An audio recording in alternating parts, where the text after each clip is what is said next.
Okay mga bansa, sa araw na 'to ay lulutuin na natin ang ating American Asian wrap, ha, ganito. Okay, una niyong gagawin ay maglagay kayo ng butter, isitin niyo ang inyong sliced beef, lagyan niyo ng salt, pepper. Pagkatapos 'pag nagiging tostado na siya katulad ng hitsura na ganito, ha, ay ilagay niyo na ang inyong bulgogi sauce. Magagawa tayo sa susunod na video ng bulgogi sauce natin, ha. Pagkatapos 'pag nagiging tostado na parang ganito, i-set aside mo siya at gagamitin natin 'yan sa ating wrap. Tapos maglagay ulit kayo ng butter, tapos yung kanyang wrap ay putulin niyo hanggang sa gitna lang, ha. Tapos ilagay niyo sa inyong butter, tapos baliktarin niyo para magkaroon din ng butter sa kabila. Okay, baliktad na, ilagay niyo na ang inyong pipino. Pagkatapos ang inyong lettuce, wala akong pakialam kung anong gulay ilagay niyo, basta ako yan ang nilagay ko. Pagkatapos bunso ay ilagay niyo na ang inyong bulgogi beef. Ayan, ganyan ha.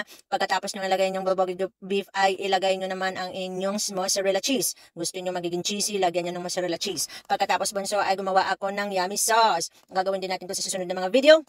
At pagkatapos niyan bunso ay i-flip nyo na. I-flip nyo ng 4 na beses. Ganyan, ganyan, at saka ganyan. Okay, pagkatapos niyan bunso ay ilaan nyo muna siyang magsote sa inyong butter hanggang makuha nyo na ang konting crispiness ng inyong wrap.